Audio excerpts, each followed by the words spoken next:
If you came of age in the 1960s, you remember where you were when you first heard the Beatles. 4 young men from Liverpool who changed music forever. 4 voices that became the soundtrack of a generation. But among those 4, one voice stood out. Not just as a musician, but as a poet, an activist, a dreamer who dared us to imagine a better world. John Lennon. Perhaps you first saw him on the Ed Sullivan Show in February 1964. That mop-top haircut, that cheeky smile. Or maybe you remember the controversy, the statement about the Beatles being more popular than Jesus that shocked the world. Maybe you watched as he grew from a rock and roll rebel into a peace activist standing beside Yoko Ono, asking us to give peace a chance.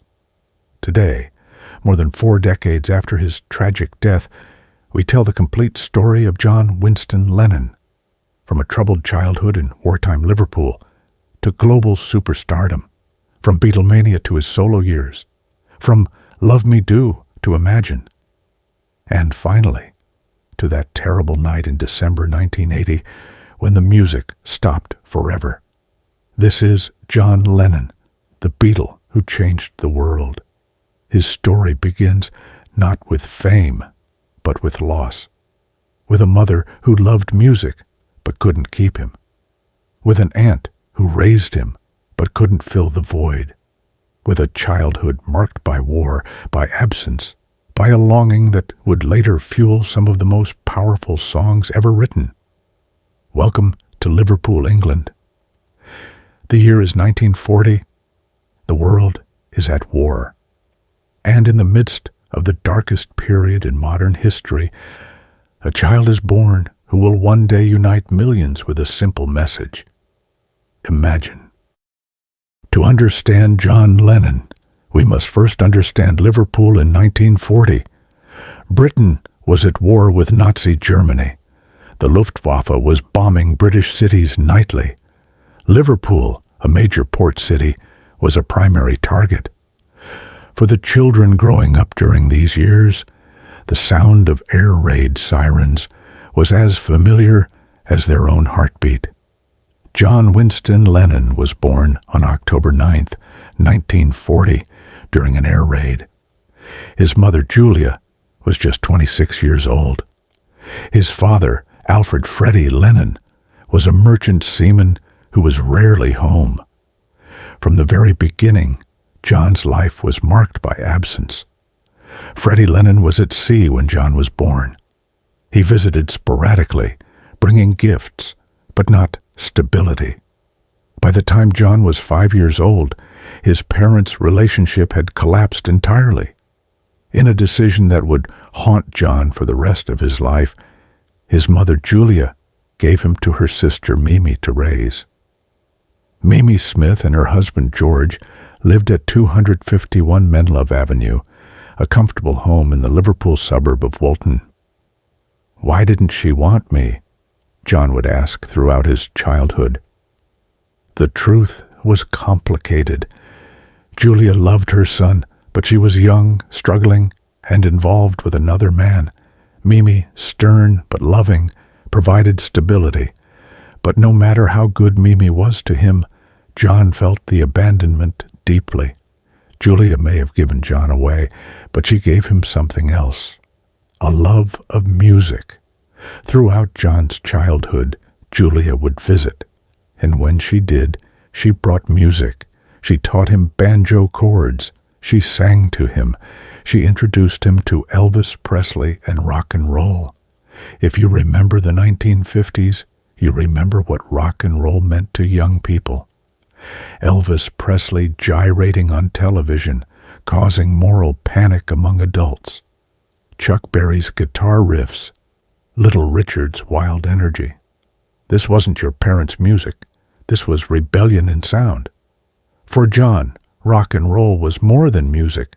It was an escape from the pain, a way to express feelings he couldn't put into words. In 1956, at age 16, John formed his first band. They called themselves the Quarrymen, named after his school, Quarry Bank High School. They played skiffle music, a British folk style influenced by American blues and jazz.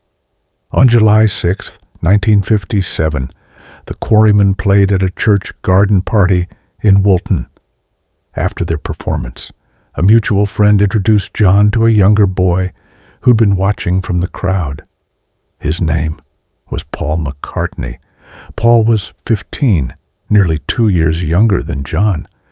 But when Paul picked up a guitar and played, John was impressed. Paul knew all the words to Eddie Cochran's songs. He could tune a guitar.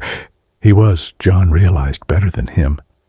It was a moment of decision. John could keep his band as it was, remaining the unquestioned leader. Or he could invite this talented kid to join, risking being overshadowed. John chose talent over ego. He invited Paul to join the Quarrymen. It was the beginning of the most successful songwriting partnership in music history. Just as John's life seemed to be coming together, he had his music, he had Paul. Tragedy struck. On July 15th, 1958, John's mother, Julia, was struck and killed by a car driven by an off-duty police officer. She died instantly.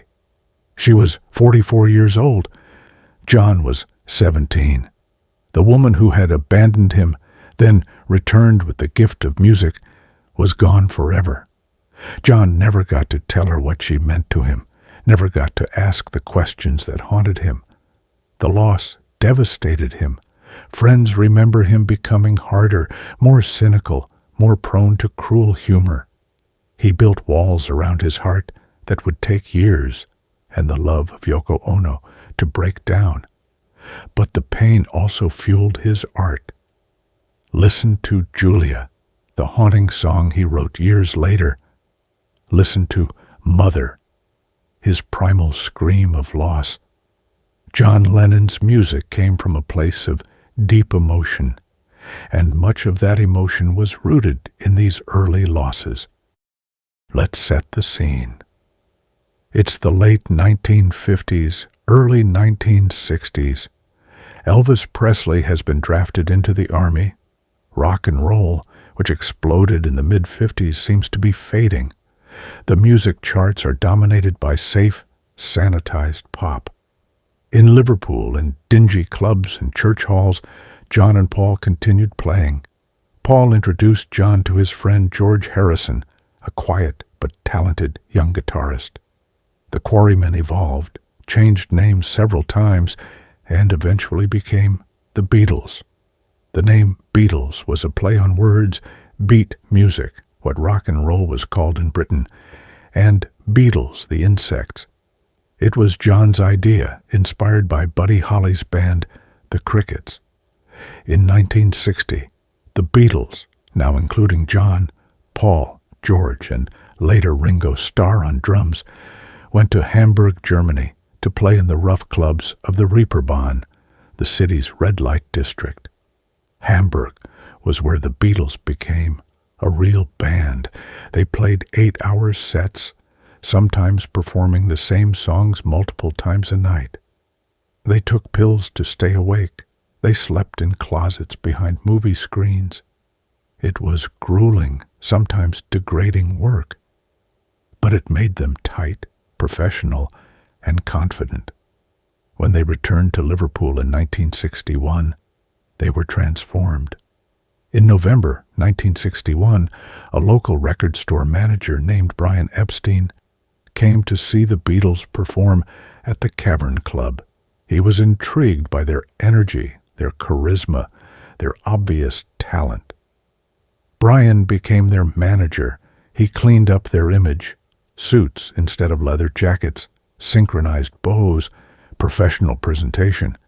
He got them an audition with EMI Records. Their audition impressed producer George Martin, who signed them despite others at the label being skeptical. George Martin would become known as the Fifth Beatle, shaping their sound in the studio, suggesting arrangements, encouraging experimentation. In 1962, the Beatles released their first single, Love Me Do. It reached number 17 in the UK charts. Modest, but promising. But in 1963, everything exploded. Please, Please Me, From Me to You, She Loves You. Each single went to number 1 in Britain.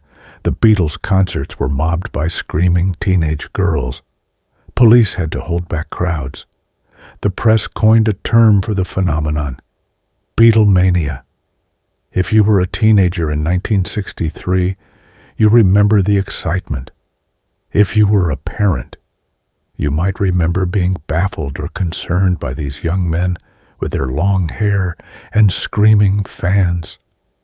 On February 9th, 1964, the Beatles appeared on The Ed Sullivan Show in New York City.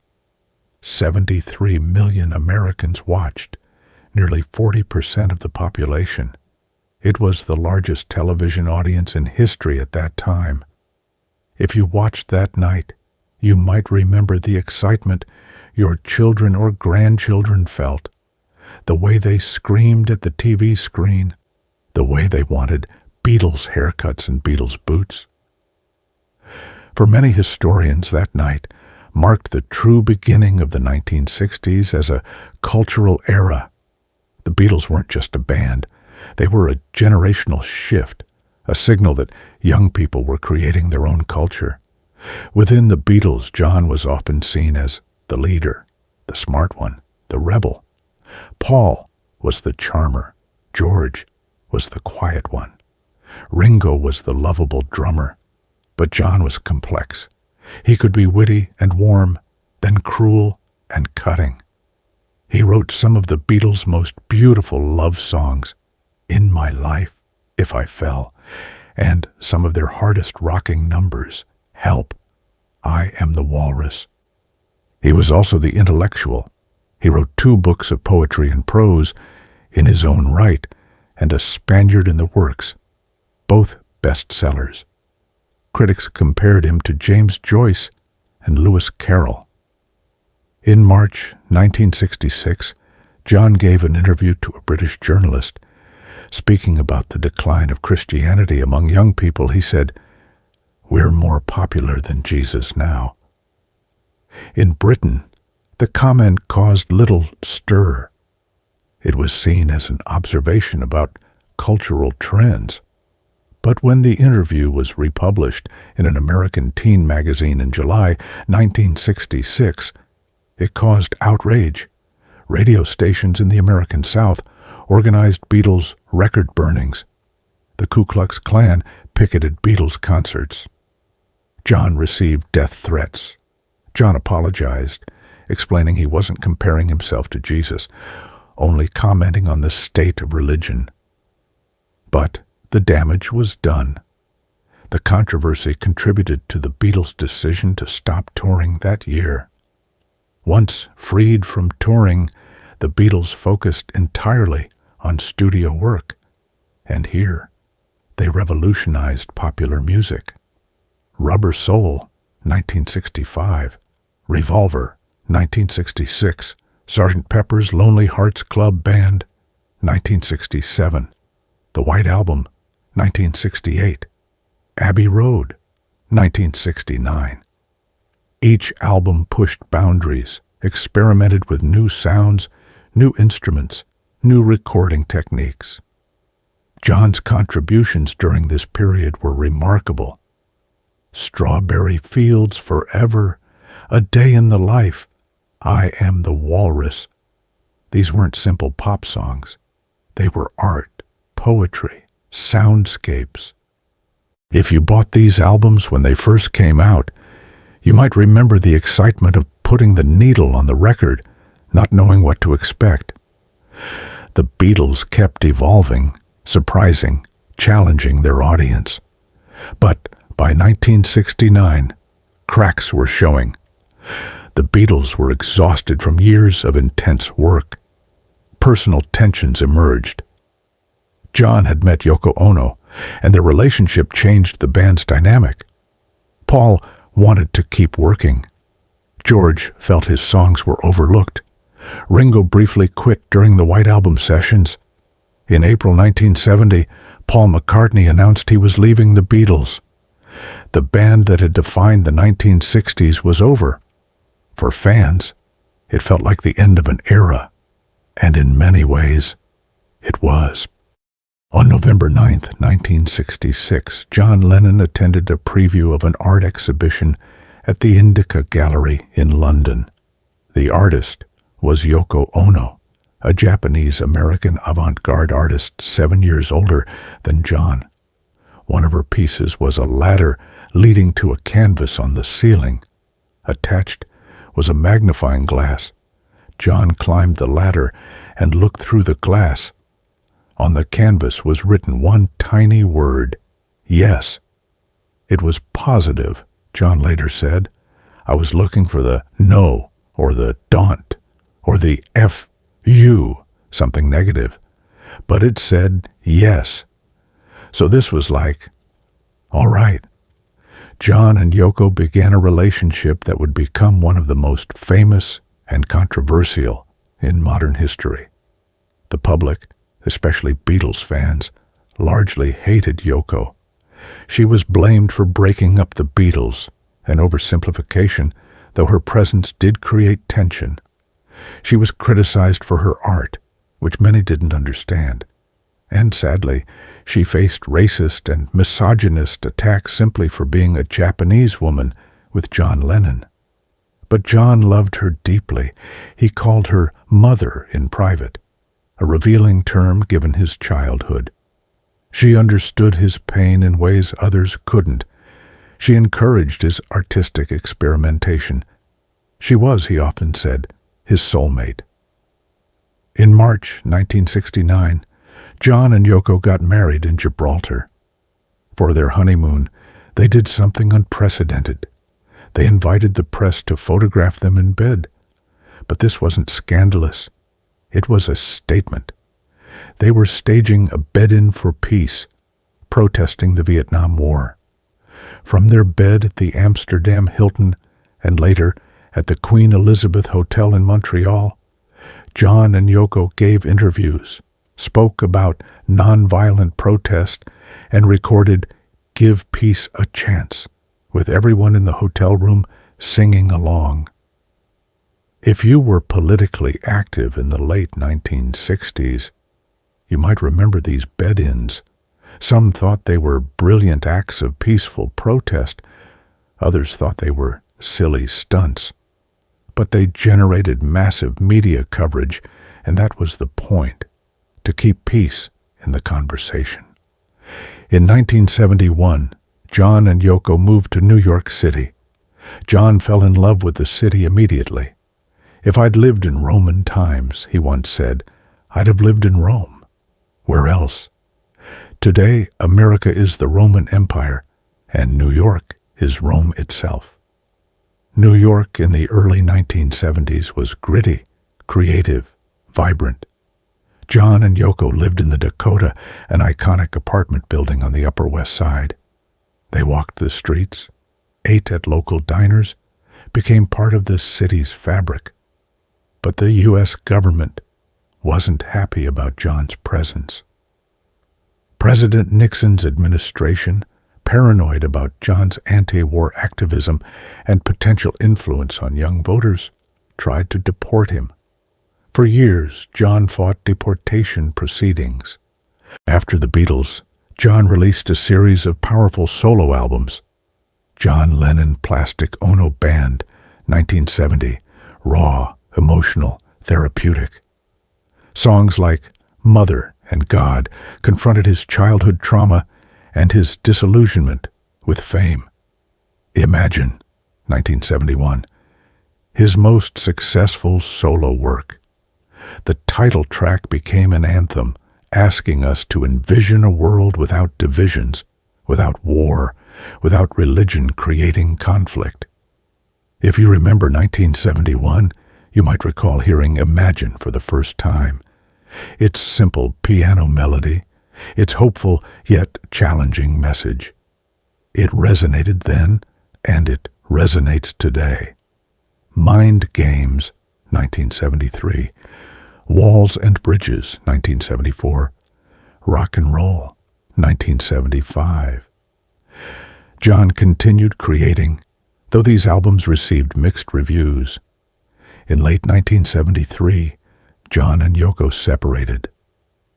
John moved to Los Angeles for what he later called his lost weekend, a period of heavy drinking and wild behavior that actually lasted 18 months. But by early 1975, John and Yoko reconciled, and in October 1975, something happened that changed John's life. Yoko gave birth to their son, Sean. John, who had largely been an absent father to his first son, Julian, from his marriage to Cynthia Powell, was determined to be present for Sean. He made a radical decision. He would retire from music and become a house husband.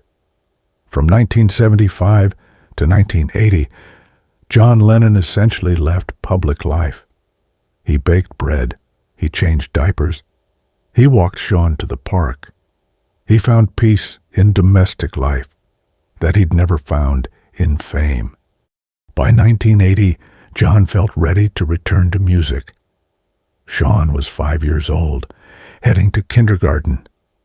John had new songs, a new perspective, a renewed creative energy. In November 1980, John and Yoko released Double Fantasy, their first album together in years. The album alternated between John's songs and Yoko's, representing their partnership. The lead single, Just Like Starting Over, was John's cheerful declaration that he was back. The album received positive reviews. John gave interviews, appeared on television, seemed happy and healthy. He talked about his future plans. More albums, maybe touring again. He was only 40 years old. He had decades of music ahead of him. Monday, December 8th, 1980, started as a good day for John. He did a photo session with photographer Annie Leibovitz for Rolling Stone magazine. The iconic photo, John naked, curled around a fully clothed Yoko, would become the magazine's cover. That afternoon, John and Yoko worked in the recording studio. As they left the Dakota in the late afternoon, heading to the studio, a man approached John for an autograph.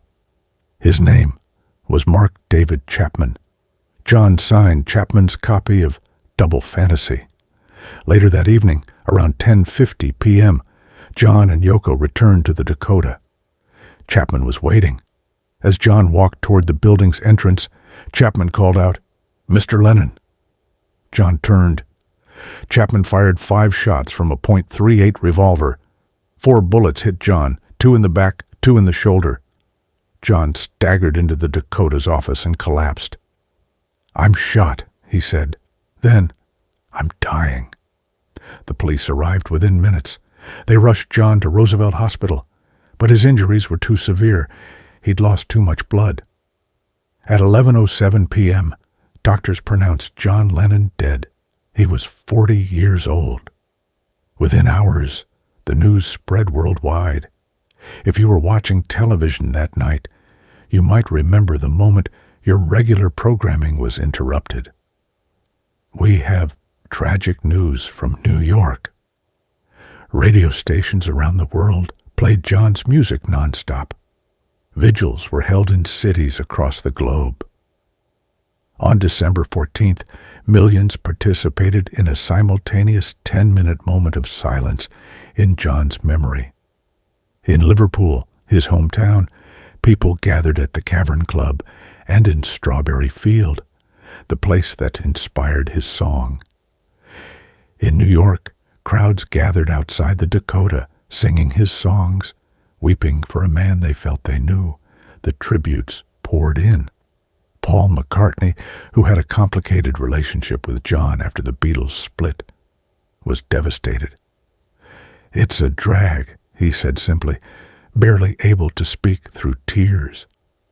George Harrison said, "After all we went through together, I had, and still have, great love and respect for John.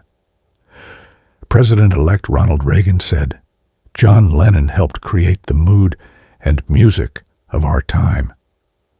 Mark David Chapman was immediately arrested at the scene. He didn't try to flee. He was found sitting on the sidewalk, reading J.D. Salinger's The Catcher in the Rye. Chapman was a troubled young man who had become obsessed with John, viewing him as a phony, a rich man singing about peace and imagining no possessions. His motivations were tangled, delusional. He pleaded guilty and was sentenced to 20 years to life in prison. He's been denied parole multiple times and remains incarcerated to this day. John Lennon's death wasn't just the loss of a musician. It felt like the violent end of the 1960s dream, the hope, the idealism, the belief that music could change the world. John had survived so much: a troubled childhood, the pressure of Beatlemania, the breakup of the band, political targeting by the U.S. government. He'd found peace, found happiness, found purpose in fatherhood. And then, for no rational reason, it was over. The senselessness of it, that a troubled young man with a gun could end such a life, shook people deeply. 44 years after his death, John Lennon's music hasn't faded. Imagine has become perhaps the most universally known song in the world, performed at Olympic ceremonies, sung at peace rallies, played at memorials. The Beatles' catalog continues to sell millions. New generations discover Hey Jude, Let It Be, Come Together. Young people born decades after John's death wear Beatles t-shirts, post his quotes on social media. His influence on music is immeasurable. Every rock band that emphasizes songwriting over spectacle, every artist who uses their platform for activism, every musician who experiments fearlessly, they're following paths John helped create. But John's legacy isn't just musical, it's philosophical. Imagine no possessions. All you need is love. Give peace a chance. War is over if you want it. These weren't just lyrics. They were invitations to think differently, to question authority, to prioritize love over hate, peace over war, unity over division. In our modern world, divided by politics, by nationalism, by competing ideologies, John's message seems more relevant than ever. In Central Park, directly across from the Dakota, there's a memorial to John called Strawberry Fields. At its center is a mosaic with one word: imagine. Every day people from around the world visit. They leave flowers, light candles, play guitars, sing his songs. On his birthday, October 9th, and the anniversary of his death, December 8th, thousands gather. If you ever visit New York, I encourage you to go. Stand in that quiet spot in the midst of a bustling city and feel the peace. You'll see people of all ages, all backgrounds, united by the music and message of one man. If you were young in the 1960s, John Lennon was part of your life. Whether you loved the Beatles or dismissed them as a fad, you couldn't escape them. They were the soundtrack of that turbulent decade. And if you remember December 8th, 1980, you remember where you were when you heard the news. It was one of those moments, like Pearl Harbor, like Kennedy's assassination, like 9/11, where the world stopped and nothing was quite the same afterward. John Lennon wasn't perfect. He could be cruel, selfish, hypocritical. He was, by his own admission, often a terrible husband and father in his earlier years. He struggled with anger, with jealousy, with the wounds of his childhood. But he grew, he learned, he tried to be better, and he used his art to process his pain and share his hope. On the day he died, in his last interview, John was asked if he still believed in the message of imagine. Yes, he said. It's not a naive question. It's a naive world. Imagine peace. If you can imagine it, you can have it. John Lennon imagined a better world, and for millions of people, he made that imagination feel possible. His body is gone, but his voice remains. Every time someone plays Imagine, every time someone stands up for peace, every time someone dares to dream of a better world, John Lennon isn't dead. He's just waiting for us to catch up to his vision. Thank you for joining us for this documentary on John Lennon. We hope it's given you a deeper understanding of the man behind the music, the pain behind the poetry, and the love behind the legacy. If you remember John's music, please share this video with someone who might appreciate his story. And if you'd like to see more documentaries about the legends who shaped our culture, please subscribe. Until next time, imagine peace.